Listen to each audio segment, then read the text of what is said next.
Olá, seja muito bem-vindo e bem-vinda à nossa reflexão bíblica deste último dia do mês de agosto, isso mesmo, dia 31.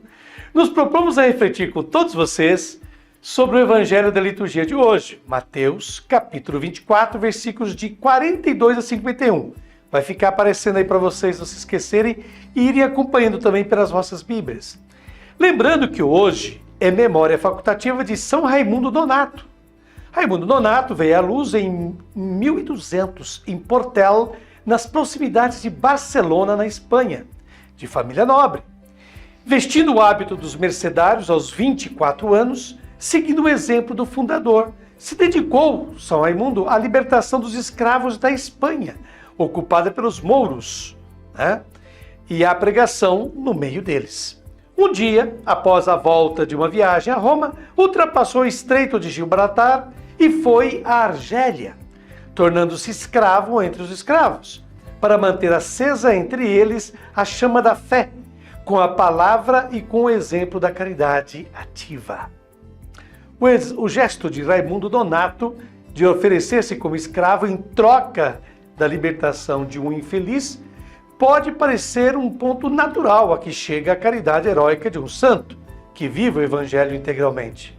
Raimundo, tido várias vezes como refém e submetido a reiteradas e cruéis malvadezas, cumpriu aquele gesto não só pela libertação de um cristão cuja fé era perigosamente vacilante, mas sobretudo para curar pela raiz o mal da escravidão, pregando o Evangelho entre os próprios muçulmanos. Bom, foquemo-nos no texto do Evangelho que a liturgia nos propõe para hoje.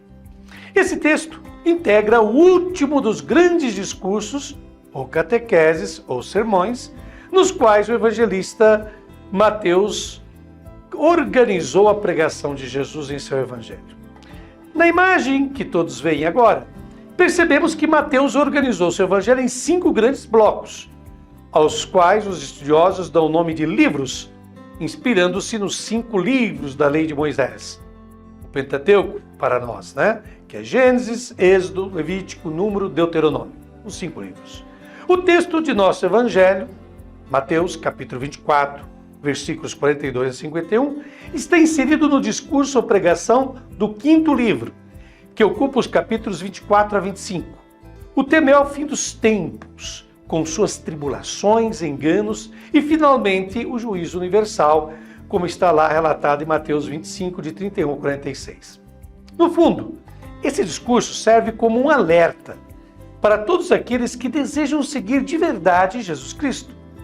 O interesse é muito mais com a preparação dos cristãos para os desafios que o mundo colocará ao seguimento de Jesus por parte deles. Portanto, o discurso sobre o fim está mais interessado nas atitudes, no comportamento que devem ter aqueles que desejam ser de verdade seguidores e seguidoras de Jesus Cristo. Portanto, não é um discurso, uma pregação para amedrontar, aterrorizar as pessoas, mas chamar-lhes a atenção, para não se comportarem como aqueles que não têm fé, os quais vivem uma vida sem compromisso com nada e com ninguém. Pois bem, a passagem de Mateus 24, 42 e 51 divide-se claramente em 2 partes, em 2 parábolas. A primeira, do versículo 42 ao 44, na qual Jesus faz uma forte chamada à vigilância, a estarmos preparados, pois não sabemos a hora em que vem o ladrão. A segunda parte, e também segunda parábola, vai do versículo 45 ao 51, na qual Jesus explicita o comportamento ético que deve acompanhar essa vigilância que ele havia solicitado anteriormente. É a parábola do servo fiel e prudente. O que significa esse apelo a estarmos vigilantes? O verbo vigiai, ou estai atentos, no imperativo, é o verbo grego gregorein. Ele é muito frequente no Novo Testamento. Esse chamado para vigiar, como visualizamos na imagem, gregorein, em grego, aparece na oração que Jesus faz no Getsemane, momentos antes de sua prisão. Também se encontra nos chamamentos para que os cristãos estejam preparados diante de um possível fim iminente. Além disso, é empregado, gregorei, para indicar a atitude cristã própria dos que creem em Jesus. Esse uso frequente pode estar relacionado a um costume dos primeiros tempos do cristianismo e que perdura ainda hoje, as vigílias de oração. No livro de Atos dos Apóstolos, frequentemente a comunidade se reunia em vigílias de oração, especialmente diante da prisão de algum de seus membros e da ameaça dos fiéis, antes de escolher missionários e enviá-los, antes de responder aos desafios que as comunidades apresentavam aos apóstolos e assim por diante. Tais vigílias de oração, com o tempo, se transformaram na expressão da atitude que deve ter o cristão no comportamento geral de sua vida. Isso significa, na prática, que se a fé em Jesus é autêntica, essa fé leva diretamente a duas coisas. Primeiro, orar na comunidade cristã. Segundo, desde que seja uma oração que leve a viver uma conduta vigilante, para que seja sempre uma atitude coerente e justa.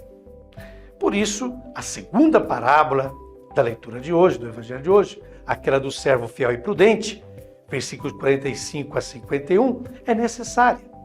Afinal, a vigilância do cristão deve se traduzir em não tolerar que a sua vida e a dos demais se degenere em uma forma de viver típica de uma pessoa canalha, como afirma o teólogo espanhol José María Castillo, no qual nos inspiramos nessa explicação. Isso mesmo. É típico de um canalha viver a boa vida, comer e beber com os bêbados, diz o Evangelho, e maltratar quem convive com ele, bater nos companheiros, como também nos relata o Evangelho de hoje. Como nos conta esta parábola, isso não é e jamais poderá ser uma atitude de quem crê em Jesus Cristo. Portanto, como mostra a imagem, Jesus resume neste Evangelho de Mateus os componentes da vida cristã em dois itens principais. Primeiro, o cristão é alguém que vive sempre em oração, mas em sua comunidade, não em um individualismo, nem em um personalismo. Segundo, o cristão é alguém que possui uma conduta honrada e respeitosa com aqueles que convive. Afinal, como Jesus frisou muito bem, é pelo fruto que se conhece a árvore. Peçamos, portanto, ao Senhor Deus que nos conceda sabedoria, a fim de vivermos de maneira digna e coerente com a nossa fé, enquanto esperamos o dia de nossa passagem desta vida para a eternidade. A justiça e a misericórdia devem pautar a nossa conduta nesta vida. Obrigado de todo o coração você, querida amiga, querido amigo, que nos acompanhou nessa reflexão do Santo Evangelho. Até uma próxima oportunidade. Fique com Deus.